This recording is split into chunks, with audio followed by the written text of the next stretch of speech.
जय हिंद साथियों। क्या आप अपने निजी जीवन में कभी ऐसा फील किए हैं कि आपके जो नाखून हैं वो क्यों बढ़ते हैं, आपके शरीर के जो बाल हैं वो क्यों बढ़ते हैं, लेकिन जो ये चीज़ें बढ़ रही होती है क्या उसको आप निरंतर बढ़ने देते हैं? तो आप यह जवाब देंगे कि जब आपको ऐसा लगता है कि इनके आकार और इनके साइज में जैसे ही कुछ बढ़ोतरी हो रही है, तो आप इसको कंट्रोल करने का प्रयास करते हैं, अर्थात उसको काटने का प्रयास करते हैं। अर्थात कहने का मतलब यह है कि अगर नाखून की जो साइज है अगर तेजी के साथ बढ़ने लगे और आप उसको कंट्रोल ना करें, एक निरंतर बढ़ने दें, बाल की प्रवृत्ति है बढ़ना, अगर आप उसको कट न करें, एक प्रॉपर शेप न दें, तो आप ऐसा फील करेंगे कि आने वाले समय में इंसान एक जानवर के समान दिखने लगेगा। जी हाँ, आज मैं एक महत्वपूर्ण टॉपिक पर आप लोगों के समक्ष डिस्कस करने वाला हूँ और यह टॉपिक आज के समय में काफ़ी तेज़ी के साथ ट्रेंड कर रहा है और मुझे लगता है कि इन सब जो मुद्दे हैं उनको आपको लाइटली न लेकर के उसको बहुत ही गहराई के साथ समझने की आवश्यकता है। मैं आज बात करने वाला हूँ अल्फ़ा मेल और फीमेल की। दैट मीन्स कौन से पर्सन को हम अल्फ़ा मेल कहें और किसे हम अल्फ़ा फीमेल कहें। अर्थात कहने का मतलब यह है कि जो मनुष्य के अंदर जो पशु की जो भावना है, एक प्रकार अपने को सर्वश्रेष्ठ बताने की जो एक परंपरा है, एक दूसरे कम्युनिटी पर अपना एक डोमिनेंस व्यवस्थित तौर पर दिखाना, अपने आप को सर्वश्रेष्ठ दिखाना, कहीं ना कहीं अल्फा मेल के तौर पर जाना जाने लगा है अभी के समय में। अगर जो लोग अगर इस प्रकार से अगर वो काम अगर मेल कर रहे हैं तो आप ये कहेंगे कि ये पर्सन अल्फा मेल है। लेकिन अगर कोई इंसान अगर वो फीमेल है, अगर वह इस प्रकार की एक्टिविटी करती है तो आप उसको अल्फा फीमेल कह सकते हैं।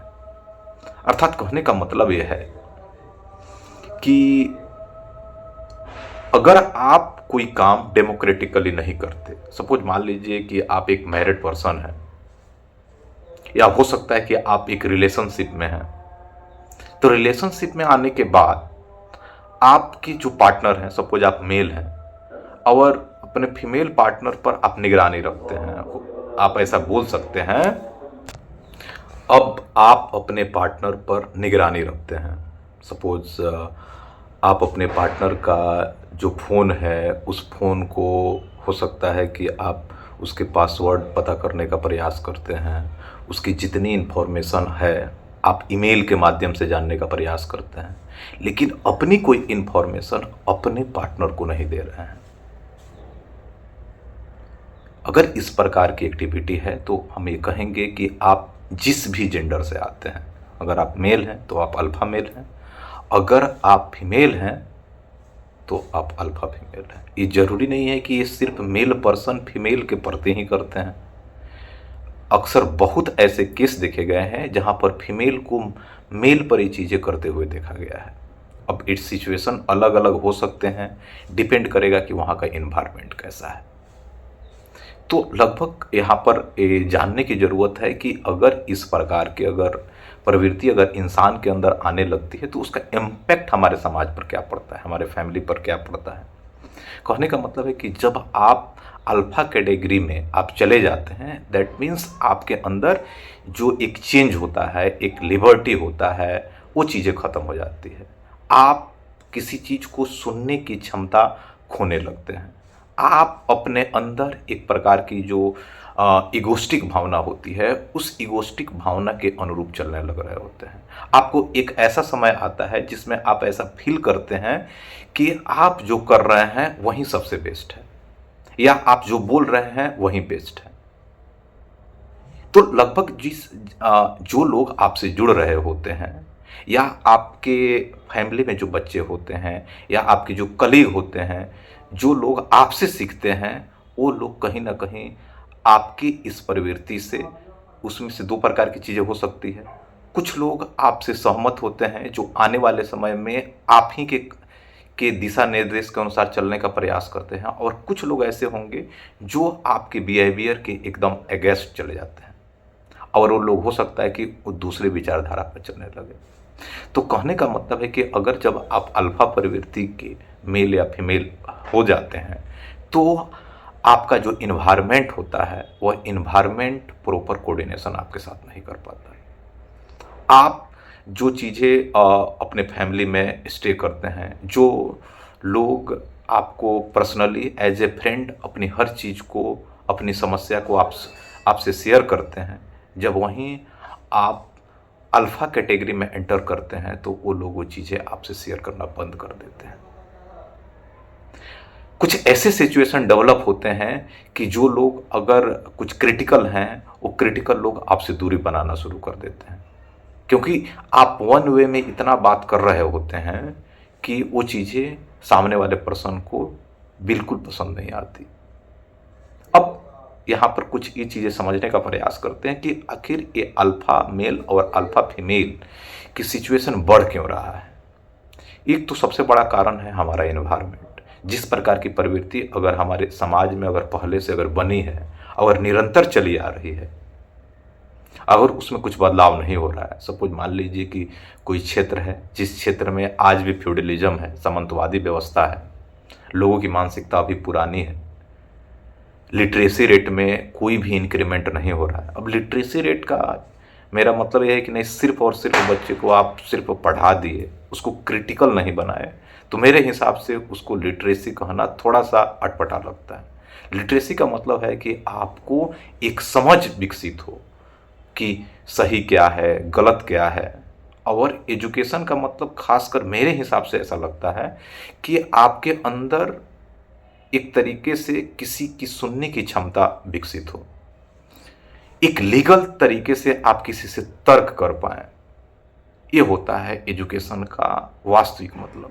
जब ये चीज़ें जब किसी क्षेत्र में अच्छी तरीके से नहीं होती है, तो जो वहाँ के जो बच्चे होते हैं वह जो सिस्टम चली आ रही होती है उसी सिस्टम के अनुरूप चलने लगते हैं।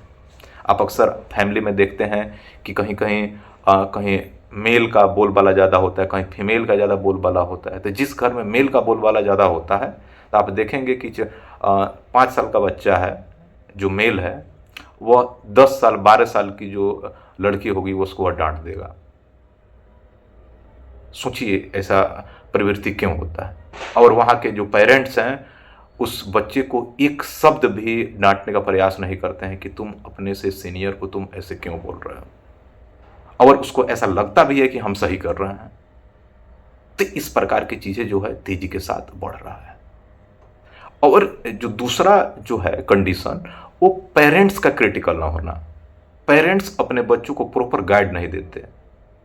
जितना आज के पेरेंट्स दूसरों के बच्चे पर ध्यान रखते हैं, वह भूल जाते हैं कि उनके बच्चे की दिशा किस डायरेक्शन में है, और वह अपने बच्चे की किसी प्रकार की क्लेम सुनने की वह क्षमता रखते ही नहीं है। जब तक आप अपने बच्चों के अंदर अगर कोई मिस्टेक हो रहा है, अगर कोई बता रहा है, अगर आप उसके सुनने की क्षमता नहीं रखते हैं, उसमें बदलाव की क्षमता नहीं रखते हैं, तो इस प्रकार की एक्टिविटी आपके साथ हो सकता है। बच्चा किस मानसिकता का है, उसके इन्वायरमेंट कैसे हैं, वह किस टाइप के सर्किल में स्टे कर रहा है, ये सारा चीज़ें डिपेंड करता है कि आपका जो बच्चा है या आपका कमिंग टाइम है, उस कमिंग टाइम में आपका बच्चा कैसा होगा। तो उम्मीद है कि आपको ये अल्फा मेल और फीमेल का कॉन्सेप्ट समझ में आया होगा।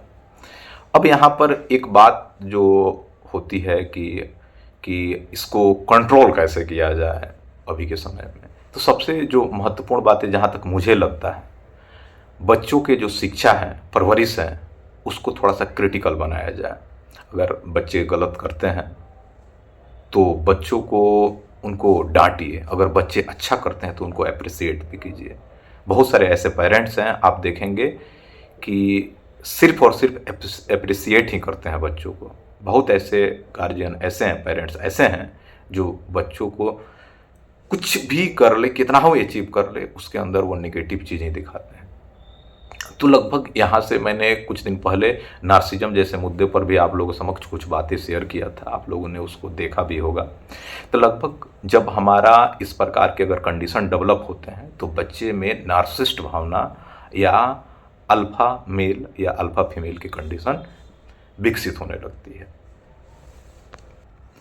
तो उम्मीद करते हैं कि आपको ये चीज़ें समझ में आ गई होगी। मैं निरंतर रहूँगा आप लोगों के समक्ष। थोड़ा सा वीडियो लाने में थोड़ा सा देरी हो रहा है, लेकिन अब निरंतर मैं आप लोगों के साथ रहूँगा। कुछ इम्पोर्टेंट साथ ही साथ अभ्यर्थियों के लिए भी, और इन एक जो जनरल फैक्ट होता है जीवन को समझने के लिए, दार्शनिक पॉइंट ऑफ व्यू जो होते हैं, हमारे समाज में किस प्रकार के बदलाव आ रहे हैं, हमें किन चीज़ों को ध्यान रखना चाहिए, इन सारे मुद्दों को लेकर के मैं आप लोगों के समक्ष हमेशा उपस्थित हूँ और एक निरंतर वीडियो आप लोगों के समक्ष देता रहूँगा। जय हिंद।